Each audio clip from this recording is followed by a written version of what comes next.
Hello everyone and welcome back to my Inspine tutorial. So our today's topic is plastids. इससे पहले हमने centriole और cilia and flagella को detail में देखा था। बिकॉज बुक में नेम्स मेंशन थे तो हमारा ये टॉपिक मतलब रहना जाए डिटेल में, इसलिए हमने उसको मेरे नोट्स के थ्रू किया था। And now we are back to the book कि प्लास्टिड्स क्या होते हैं। तो प्लास्टिड्स में आपको सबसे पहले जो इंपॉर्टेंट पॉइंट होता है कि इसकी डिस्कवरी किन्होंने की थी, तो डिस्कवर्ड बाय, सबसे पहला पॉइंट हम लोग यहाँ पर नोट करेंगे, हैकेल। हैकेल एक साइंटिस्ट थे जिन्होंने इसको डिस्कवर किया था। और प्लास्टिड जो होते हैं सारे प्लांट सेल्स में पाए जाते हैं। ये ऐसा सेल ऑर्गेनल होता है जो कि सारे प्लांट सेल्स में पाया जाता है, लेकिन इसके साथ साथ ये कुछ प्रोटिस्ट में भी पाया जाता है। तो प्लांट सेल्स में तो पाया ही जा रहा है, and along with that it is also found in some protist. तो प्रोटिस्ट में भी किस पे पाया जाता है? To be more precise, it is found in Euglena, right. ये पहला पॉइंट हो जाता है। So plastids semi autonomous cell organelles होते हैं which are surrounded by double membrane envelope. They take part in synthesis and storage of organic compounds. Mainly इनका function होता है synthesis and storage of organic compounds. Schimper 1883 divided plastids into 3 main types shown in table 1.11। अब मैं इसको समझा रही हूँ table को, लेकिन इससे पहले एक चीज और बता देती हूँ। काफी बुक्स में आप देखेंगे कि प्लास्टिड के सिर्फ 2 ही टाइप मेंशन करे जाते हैं, एक को ल्यूकोप्लास्ट कहा जाता है और दूसरे को chromoplast. But in this book Schimper के नाम से बताया गया है कि हम लोग यहाँ पर प्लास्टिड्स को 3 तरह से डिवाइड कर रहे हैं। First one is leucoplast, second one is chromoplast and last one is chloroplast. तो यहाँ पर क्लोरोप्लास्ट को अलग से मतलब कहना चाहिए सेक्शन में डिवाइड कर दिया गया है, लेकिन नॉर्मली कुछ बुक्स में आपको ये 2 में भी मिलेंगे। जनरली ऐसा भी हो जाता है कि सिर्फ ल्यूकोप्लास्ट और क्रोमोप्लास्ट के अंदर इंक्लूड कर दिए जाते हैं क्रोमोप्लास्ट को। सो वो हमारा कंसर्न नहीं है, हमें उसको समझना जरूरी ज्यादा है। So here I have adjusted table सबसे पहले दिखाई दे रही शिम्पर ने जो दी थी, types and functions, leucoplast, chromoplast and chloroplast. So हम लोग अब एक एक को ध्यान से समझते जाते हैं। सबसे पहली बात जो आ जाती है वो कि जो ल्यूकोप्लास्ट होते हैं, ल्यूकोप्लास्ट को कलरलेस कहा जाता है। सबसे इंपॉर्टेंट पॉइंट ये होता है कि ल्यूको व्हाइट कलर रहता है, ल्यूको का मतलब ही व्हाइट से रिलेटेड होता है, तो ये कलरलेस प्लास्टिड होते हैं। दूसरा पॉइंट है क्रोमोप्लास्ट के लिए कि ये कलर्ड प्लास्टिड रहते हैं। और मैंने जैसा कि बताया कुछ बुक्स में आपको क्रोमोप्लास्ट में ही इंक्लूडेड मिल जाएगा क्या चीज, क्लोरोप्लास्ट। तो क्लोरोप्लास्ट जो होते हैं वो क्लोरोफिल कंटेनिंग प्लास्टिड होते हैं। तो ये दोनों चीजें हो जाती है, तो समझ में आता है आपको। दूसरी बात, जो ल्यूकोप्लास्ट होते हैं इन प्लांट पार्ट ऐसे जो प्लांट पार्ट्स होते हैं जो कि लाइट को एक्सपोज नहीं होते हैं, उनमें पाए जाते हैं। समझ में आ रही बात? जैसे कि कुछ ऐसे पार्ट्स होते हैं ना, जैसे कि ट्यूबर हो गया, रूट्स हो गई। रूट्स कैसे रहती है? मिट्टी के नीचे रहती है। मिट्टी के नीचे रहेगी यानी कि उसके ऊपर लाइट आ रही है? नहीं आ रही है। इसका मतलब ये होता है कि ल्यूकोप्लास्ट ऐसे प्लास्टिड्स होते हैं जो कि ऐसे प्लांट पार्ट्स में पाए जाते हैं जहां पर लाइट जो होती है नहीं पहुंच पाती। तो in plant parts where they are not exposed to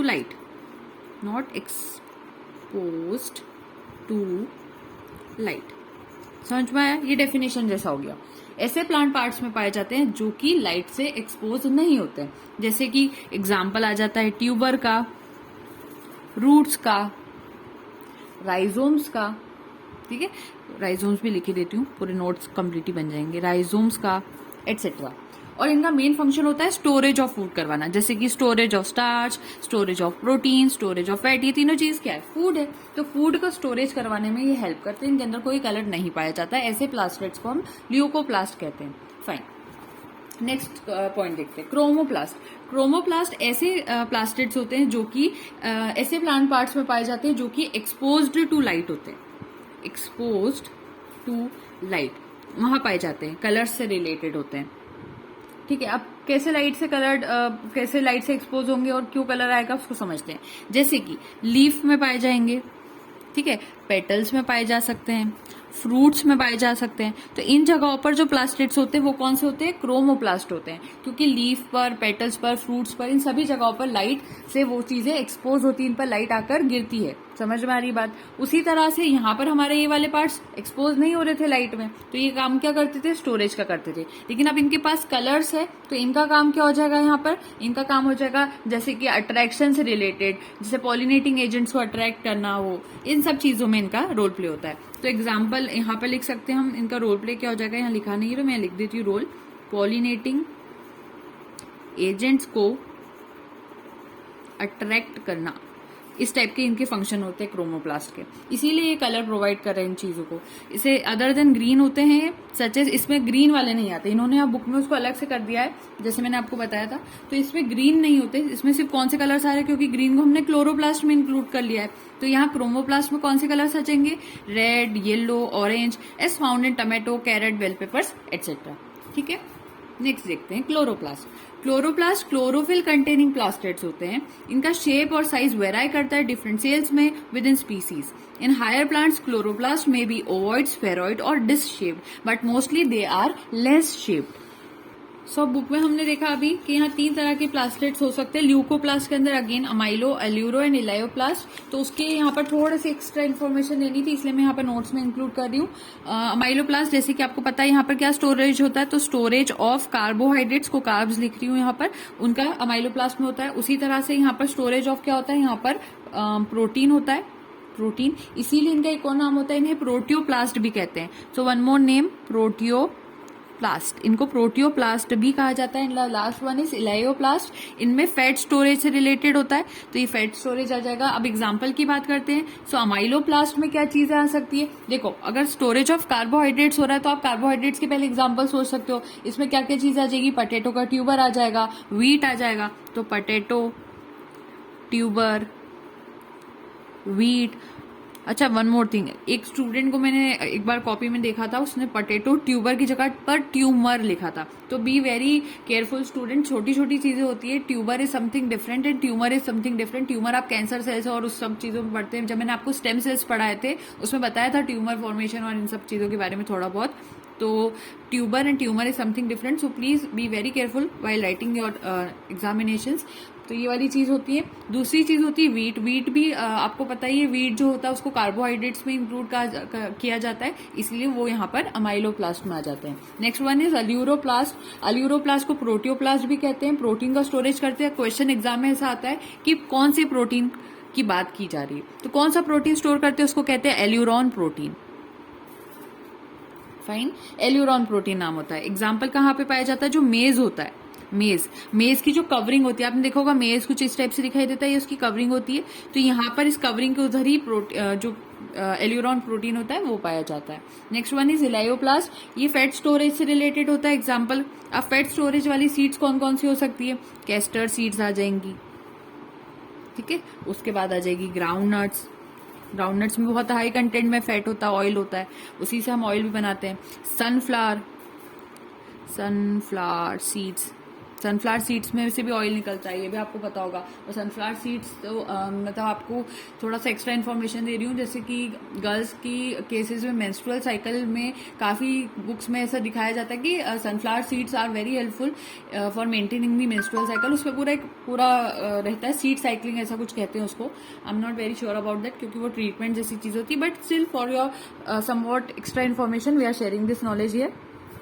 similarly अब यहाँ पर क्रोमोप्लास्ट आ रहा है, तो क्रोमोप्लास्ट में रेड और येलो, ऑरेंज, ब्राउन इस टाइप के कलर्स की बात की थी, तो इसको भी थोड़ा सा डिटेल में यहाँ पर बता देती हूँ। क्रोमोप्लास्ट का आपको याद रखना है कि मैंने अभी इस बुक के हिसाब से बता रही हूँ आपको। क्लोरोप्लास्ट को वैसे तो इसमें इंक्लूड किया जा सकता था दूसरी बुक्स की, अगर हम नॉलेज से समझे तो क्लोरोप्लास्ट इसी में आ जाता है। और क्लोरोप्लास्ट क्लोरोफिल वाला होता है, उसमें लीफ, ग्रीन स्टेम, इनका कलर ग्रीन क्यों होता है, क्लोरोफिल की वजह से होता है, ठीक है। क्लोरोप्लास्ट की, सॉरी क्लोरोफिल तो है ही। जैसे कि क्लोरोप्लास्ट जो होता है ये ग्रीन क्यों होता है, क्योंकि इसके पास कौन सी चीज होती है, कौन सा पिगमेंट होता है, क्लोरोफिल होती है, क्लोरोफिल। इसी वजह से ग्रीन स्टेम और ये सारे कलर्स दिखाई देते हैं। ये तो एक अलग चीज हो जाएगी, लेकिन अभी मैं आपको किस पर फोकस करवा रही हूँ, यहाँ पर क्रोमोप्लास्ट पर करवा रही हूँ, ठीक है। क्रोमोप्लास्ट, एक सेकंड इसको यहाँ पे फिट कर दूं थोड़ा सा, राइट। अब इसको समझते हैं। क्रोमोप्लास्ट में एक पिगमेंट आता है PHEO प्लास्ट, फियोप्लास्ट। एक और पिगमेंट की बात करते हैं, उसको कहते हैं रोडोप्लास्ट, ठीक है। ये 2 आ जाते हैं। अब यहाँ पर फियोप्लास्ट, इसकी बात करते हैं, तो फियोप्लास्ट, अब ये जो फियोप्लास्ट होता है ये ब्राउन कलर का पिगमेंट शो करता है, ब्राउन, और रोडोप्लास्ट रेड कलर का पिगमेंट शो करता है, राइट। एक मिनट, ब्राउन एंड रेड। अब फियोप्लास्ट ब्राउन क्यों शो करता है, जैसे क्लोरोप्लास्ट के अंदर क्लोरोफिल होती है जिस वजह से वो ग्रीन बनता है, उसी तरह से फियोप्लास्ट में ऐसी क्या चीज होती है जिसकी वजह से वो ब्राउन बनता है। सो द आंसर इज, यहाँ पर इसके पास होता है जेंथोफिल। ज़ेंथोफिल। एंड एक और चीज होती है, उसको कहते हैं फ्यूकोजेंथिन। ज़ेंथोफिल एंड फ्यूकोजेंथिन होता है फियोप्लास्ट के पास, इसीलिए वो ब्राउन दिखाई देता है। ये पहला पॉइंट हो जाता है। और कहाँ पाया जाता है ये? बहुत बट ऑब्वियस है, कहाँ पाया जाएगा? ब्राउन एल्गी में पाया जाएगा, brown algae. Next one is रोडोप्लास्ट, red colour का होता है। अब क्वेश्चन उठता है क्यों रेड कलर का होता है, इससे कौन सा इसके पास पिगमेंट होता है? तो इसके पास होता है फाइको इरिथ्रिन रेड,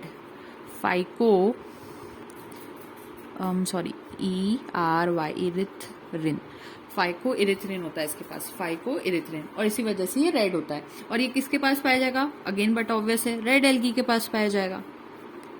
ठीक, ये आपके पास आ जाते हैं। और मैंने यहाँ पर आपके लिए क्लोरोप्लास्ट को इंक्लूड नहीं करा है, क्योंकि क्लोरोप्लास्ट को अभी मैं अलग सेक्शन में लेके बता रही हूँ। मैंने क्रोमोप्लास्ट में क्लोरोप्लास्ट इंक्लूड नहीं किए हैं। एक चीज और मिसिंग रह गई, वो एक्स्ट्रा इंक्लूड कर देती हूँ। ल्यूकोप्लास्ट जो होता है, इनके पास कोई पिगमेंट नहीं होता, ये आपको समझ में आना चाहिए। नो पिगमेंट, एक बात तो ये होगी, इसके पास कोई पिगमेंट नहीं होता, और ना ही नो ग्रेना, इसके पास कोई ग्रेना भी नहीं होता। ये ल्यूकोप्लास्ट का इंपॉर्टेंट पॉइंट है कि इसके पास कोई पिगमेंट या फिर कोई ग्रेना नहीं होता। इसके अलावा क्रोमोप्लास्ट में और कुछ पिगमेंट्स के नेम्स बता रही हूँ आपको। एक होता है लाइकोपिन पिगमेंट, लाइकोपिन पिगमेंट किसमें पाया जाता है? रेड कलर प्रोवाइड करता है, रेड ऑरेंज टाइप का कलर कह सकते हो आप। ये आता है टमेटोज में फाइकोइरिथ्रिन वाला रेड नहीं पिगमेंट नहीं होता, लाइकोपिन होता है, ये याद रखना। इसके अलावा एक और होता है, अगर आपने ध्यान दिया होगा, कैप्सिनथिन सुना होगा नाम आपने, कैप्सिनथिन, ये भी रेड कलर का होता है। लेकिन ये वाला रेड जो होता है कैप्सिनथिन, ये किस में पाया जाता है? बेल पेपर्स में पाया जाता है, बेल पेपर्स। और जो चिली होती है रेड चिली, उसमें कैप्सिनथिन वाला रेड पाया जाता है। लाइकोपिन वाला रेड टमेटोज में पाया जाता है, और फाइकोइरिथ्रिन रेड एल्गी में पाया जाता है, right. And one more red is carotene ऐसा पिगमेंट होता है जो कि कैरेट में पाया जाता है। तो रोडोप्लास्ट में रोडोप्लास्ट ऐसे प्लास्टेट्स को कहा जाता है जो रेड कलर के होते हैं, और इसमें अलग अलग पिगमेंट्स आए, फाइकोइरिथ्रिन आया, लाइकोपिन आया, कैप्सिनथिन आया, कैरोटीन आया। इन सबकी के नेम्स आपको याद रखना है। इसके अलावा एक बहुत इंपॉर्टेंट पॉइंट है, ये हमेशा याद रखना कि जो ल्यूकोप्लास्ट होते हैं और क्रोमोप्लास्ट होते हैं, इंक्लूडिंग क्लोरोप्लास्ट 2, क्रोमोप्लास्ट, या फिर आप इसके साथ ही क्लोरोप्लास्ट की भी बात कर सकते हो, ये सब आपस में इंटर कन्वर्टेबल होते हैं। What is the meaning of inter convertible? कि ल्यूकोप्लास्ट को आप क्रोमोप्लास्ट में कन्वर्ट कर सकते हो और क्रोमोप्लास्ट को आप ल्यूकोप्लास्ट में कन्वर्ट कर सकते हो। सो ये इंटर कन्वर्टेबल होते हैं। जैसे कि आपने सुना होगा, जो ग्रीन कलर की चिलीज होती हैं, ग्रीन चिलीज को थोड़े दिन अगर रख दिया जाए तो बाद में उनका कलर धीरे धीरे रेड कलर का होने लगता है। सो व्हाट इज हैपनिंग कि वो जो ग्रीन कलर था, जैसे कि मान लीजिए वो क्लोरोफिल की वजह से था फॉर एग्जाम्पल, तो वो धीरे धीरे रेड की तरफ कन्वर्ट होने लग गया। उसी तरह से ये इंटर कन्वर्टेबल होते हैं, ये मेन पॉइंट है। अब नेक्स्ट जो चीज अब हम लेने जा रहे हैं वो हमारी फाइनली आ जाएगी क्लोरोप्लास्ट को बॉटनी स्टूडेंट्स को बहुत डिटेल में पढ़ना पड़ता है, इसलिए ज्यादा ध्यान से देखेंगे। अब बात करते हैं क्लोरोप्लास्ट के बारे में। क्लोरोप्लास्ट में सबसे इंपॉर्टेंट पॉइंट होता है कि इसको डिस्कवर किसने किया था। So it was discovered by Anton von Leeuwenhoek. एक मिनट, मैंने एच लगा दिया, WENHOEK, एंटोन वॉन ल्यूवेनहॉक। सो ये डिस्कवरी जो थी उनकी इन्होंने की थी। And one more thing is, terminology किसने दी थी? टर्मिनोलॉजी दी थी शिम्पर ने, शिम्पर। अच्छा, काफी टीचर्स आपको शिमर भी कहेंगे, कोई बात नहीं, वो क्योंकि जहां उनके नेटिव होते हैं उनको एग्जैक्टली प्रोनाउंसिएशन उनके नेम्स का ज्यादा प्रॉपर पता होता है, but we are studying in science, तो अभी हमारे लिए इतना जरूरी कि हम उसकी स्पेलिंग्स को याद करें, इसलिए मैं उसको शिम्पर कहकर आपको याद करवाने की कोशिश कर रही हूँ, ताकि आप जब एग्जाम में लिखे तो आप प्रॉपर जो स्पेलिंग होगी उसमें लिख पाए। काफी टीचर्स इसको शिमर भी कहेंगे, दोनों राइट है। अब आगे बढ़ते हैं। क्लोरोप्लास्ट हम बचपन से पढ़ते हैं, इसके पास क्लोरोफिल होता है, और क्लोरोफिल क्या करता है? फोटोसिंथेसिस में हेल्प करता है। तो पहली चीज यही हो जाती है, the chloroplast is a heterogeneous structure made up of small granules called grana. इसमें ग्रेना पाया जाता है। अभी मैंने बताया था कि ल्यूकोप्लास्ट में ग्रेना नहीं पाया जाता है, ठीक है। मैंने क्या बताया था आपको? ल्यूकोप्लास्ट में ग्रेना नहीं पाया जाता। अब ग्रेना क्या होता है? जो थाइलेकॉइड्स होते हैं उसके ऐसे एक दूसरे के ऊपर ऐसे पाइल्स की तरह रखे होते हैं, उसको हम ग्रेना कहते हैं, ठीक है। Which is embedded with the stroma और मैट्रिक्स। और किसके अंदर एम्बेडेड होते हैं? विद इन, कहाँ किधर पाए जाते हैं? स्ट्रोमा या फिर मैट्रिक्स में क्लोरोप्लास्ट पाए जाते हैं, और इसमें ग्रेना भी पाया जाता है। Grana varies from 0.3 micrometers to 1.7 micrometers in size. और इसके अंदर क्या होते हैं? लेमुलर सिस्टम होता है, जिसको थाइलेकॉइड्स कहते हैं। मैंक 1961 ने ये बारे में बताया था। उसके बाद थाइलाकॉइड एक फ्लैटेंड वेसाइकल होता है and it is arranged in a stack और pile of coins to form grana. जैसे मैंने बताया ना, पाइल के अंदर एक दूसरे के ऊपर जैसे कि कॉइन्स रख दो, ऐसे थाइलाकॉइड जैसे आपस में जुड़कर क्या बनाते हैं, ग्रेना बना देते हैं। सो एक टिपिकल क्लोरोप्लास्ट की बात करोगे तो उसमें 40 to 60 ग्रेना हो सकते हैं और हर ग्रेना में 2 से लेकर 100 तक के स्मॉल फ्लैटेंड थाइलाकॉइड्स हो सकते हैं। तो ये सारे इंपॉर्टेंट जो नंबर्स है वो याद रखना। अब यहाँ पर सबसे इंपॉर्टेंट कुछ पॉइंट्स और है, वो भी हम यहाँ पर डिस्कस करेंगे कि क्लोरोप्लास्ट पर सेल कैसे कितने हो सकते हैं। तो जनरली एक पाया जाता है पर सेल, हर सेल में एक तो होता ही है। इसका एग्जांपल आप याद रखना, क्लेमाइडोमोनास होता है। तो क्लेमाइडोमोनास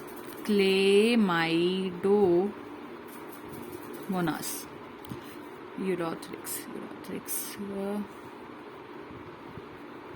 आ जाएगा एग्जाम्पल। इसके अलावा कभी कभी 1 से लेकर 16 पर सेल भी क्लोरोप्लास्ट पाए जा सकते हैं। उसका एग्जाम्पल याद रखना होता है स्पाइरो गायरा। कभी कभी 20 to 40 भी पर सेल पाए जा सकते हैं क्लोरोप्लास्ट। ये किस में पाए जा सकते हैं, हायर प्लांट्स में।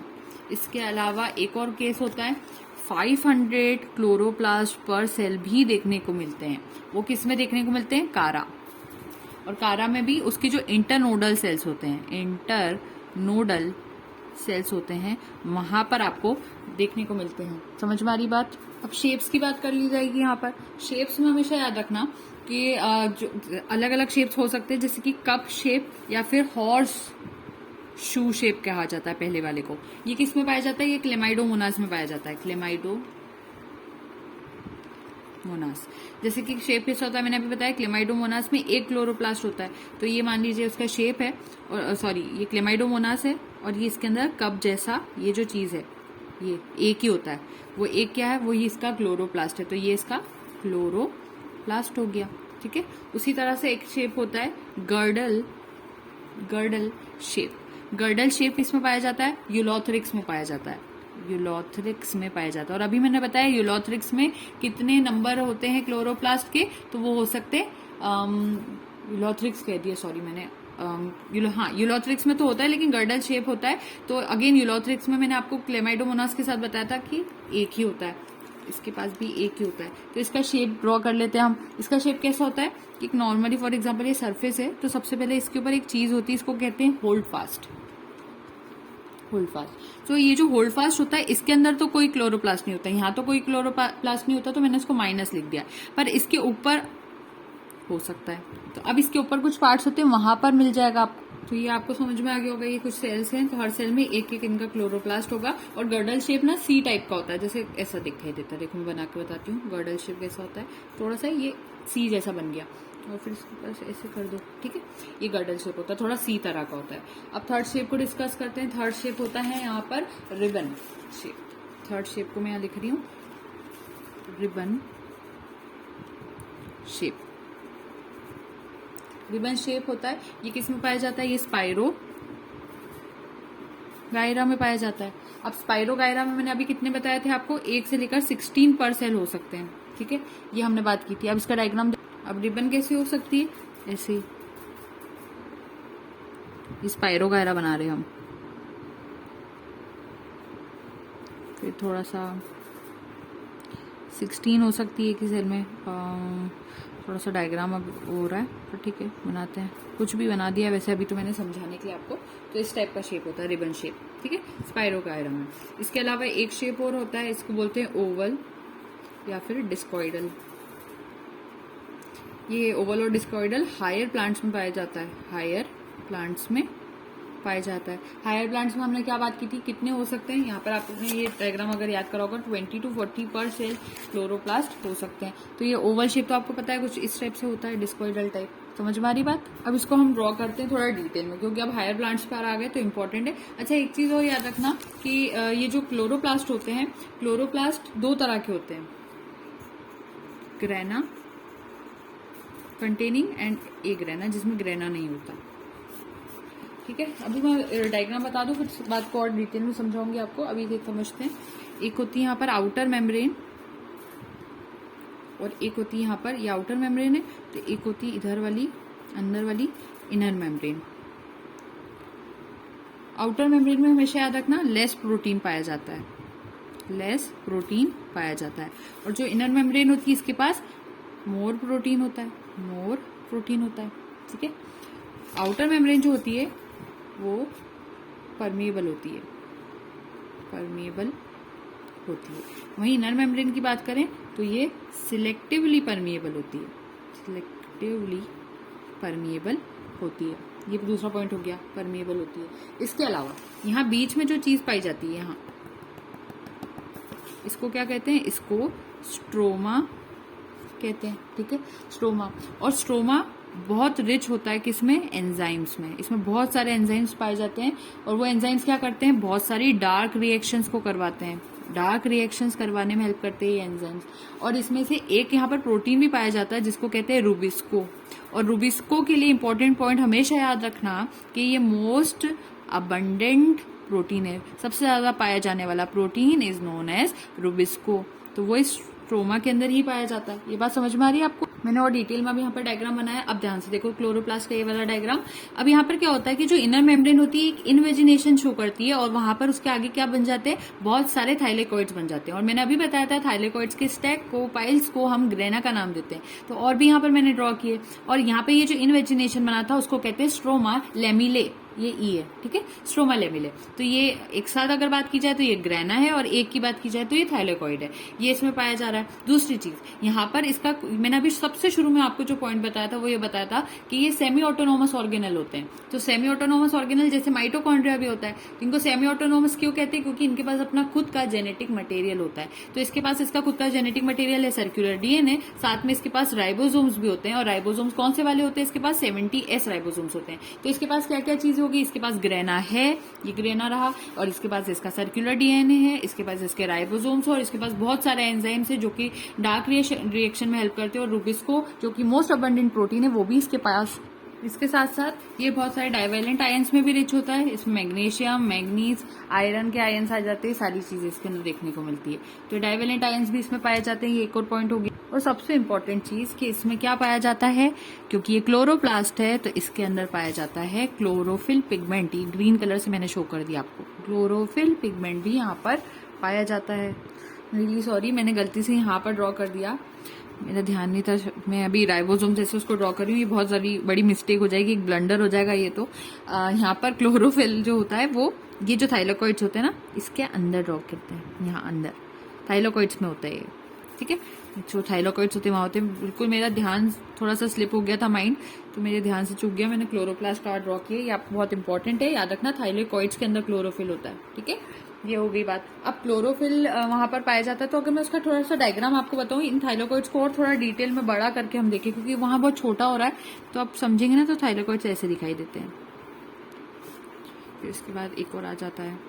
इतनी मेहनत करके पढ़ा रही हूँ, एक एक डायग्राम कर रही हूँ, आप भी आपकी कॉपीज में सब चीजें ड्रॉ करना, क्योंकि तब जाके मुझे ऐसा लगेगा कि हाँ मेरी जो इतनी मेहनत है वो वहां पर सफल हो रही है। मेम्ब्रेन, और यहाँ पे थोड़ा ल्यूमेन वाला पोर्शन है। और इसकी मेम्ब्रेन जो होती है ना वहां पर मेनली वो जो क्लोरोफिल पिगमेंट होता है वो वहां पाया जाता है। अब क्या होता है यहाँ पर, ये बात समझ में आ गई आपको कि यहाँ ये जो मेम्ब्रेन होती है इस मेम्ब्रेन के अंदर पाया जाता है क्लोरोफिल। लेकिन क्लोरोफिल यहाँ पर सीधे सीधे सिर्फ क्लोरोफिल के फॉर्म में नहीं पाया जाता, वो यहाँ पर क्वांटोसोम के फॉर्म में पाया जाता है। समझ में आ रही है बात, मैं क्या बात कर रही हूँ? ये देखो यहाँ पर हमने थाइलेकॉइड देखे थे, थाइलेकॉइड के अंदर हमने कहा कि वहाँ क्लोरोफिल होती है, ये ऊपर ऊपर की बात हुई। लेकिन अभी आप बीएससी एमएससी स्टूडेंट है, नीट स्टूडेंट है, तो आपको और डिटेल की जरूरत पड़ेगी। तो यहाँ पर मेम्ब्रेन में क्लोरोफिल एक और यूनिट के फॉर्म में पाया जाता है, उस यूनिट को कहते हैं क्वांटोसोम। क्वांटोसोम में टोटल मिला के 230 पिगमेंट्स होते हैं।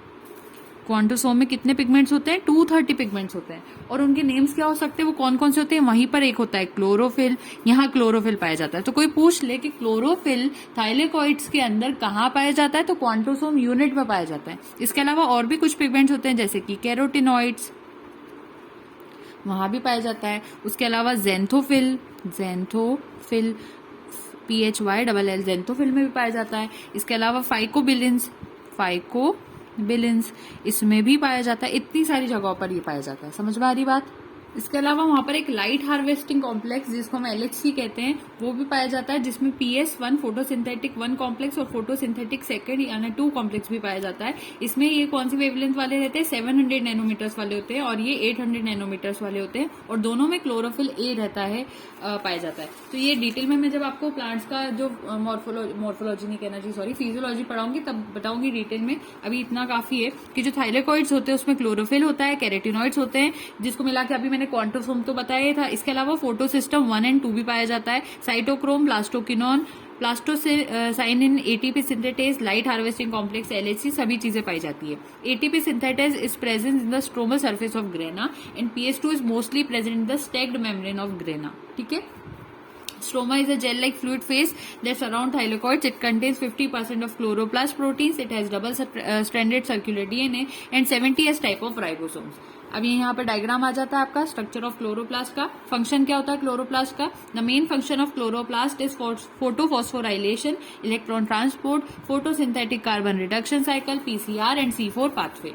ये सारी चीजें हम डिटेल में जब मैं प्लांट की आपको फिजियोलॉजी बताऊंगी तब सब चीज एक एक डिटेल में समझेंगे वहां पर भी। अभी हम लोग सेल चैप्टर पढ़ रहे हैं तो सेल के हिसाब से हम ये सारी चीजें देख रहे हैं। अब मैंने आपको शुरू में बताया था कि 2 तरह के हो सकते हैं, एक होता है ग्रेनल क्लोरोप्लास्ट और एक होता है ए ग्रेनल क्लोरोप्लास्ट। ग्रेनल क्लोरोप्लास्ट में क्या होता है, इसके पास ग्रेना भी पाया जाता है प्लस इसके पास स्ट्रोमा भी पाया जाता है और इसके पास ट्रोमा लेमिले भी पाया जाता है। वहीं ए ग्रेनल की बात की जाए तो इसके पास स्ट्रोमा प्लस स्ट्रोमा लेमिले पाया जाता है ओनली, और इसके पास ग्रेना नहीं होता। ये इनका बेसिक डिफरेंस होता है। ठीक है। और प्रिसाइज वे में ग्रेनल वाले जो क्लोरोप्लास्ट होते हैं वो कहाँ पाए जाते हैं? Mesophyll cell of C3 and C4 plants में पाए जाते हैं। इस पे तो CSIR पे भी क्वेश्चन आ चुका है। तो mesophyll cells of C3 and C4 plants जो होते हैं वो ग्रेनल क्लोरोप्लास्ट कंटेन करते हैं। एक ग्रेनल क्लोरोप्लास्ट में कहाँ पाए जाते हैं? Bundle sheath cells of C4 plants. तो ये बेसिक डिफरेंस है, ये बिल्कुल नहीं भूलना है आपको। और कोई पूछ ले आपसे कि जो थाइलेकॉइड होता है, ठीक है, ये जो थाइलेकॉइड होता है, एक सेकेंड, हाँ, ये थाइलेकॉइड जो होता है ये क्या फंक्शन परफॉर्म करता है? तो it is a site for कह सकते हैं हम लाइट रिएक्शंस। ठीक है, लाइट रिएक्शन की साइट होती है, यहीं पे लाइट रिएक्शंस होती है। तो ये पहला पॉइंट हो जाएगा यहाँ। और इसके अलावा क्लोरोफिल जो होता है, क्लोरोफिल वो क्या हेल्प करता है? फोटोसिंथेसिस में हेल्प करता है। ये आपको समझ में आ गया। सो ये पूरी चीजें आपकी आज कंप्लीट होगी। Next topic would be vacuole. तो वैक्यूल में अगेन बुक में तो है मेंशन, लेकिन मैं थोड़ा सा आपको एक थोड़ा डिटेल में और बताऊंगी, इसलिए आज हम इसको नहीं कंप्लीट कर रहे हैं। वैक्यूल को मैं नेक्स्ट वीडियो सेगमेंट में ले लूंगी। तो वैक्यूल का ये पोर्शन रहेगा। Thank you so much and don't forget to like, share and subscribe. Happy learning.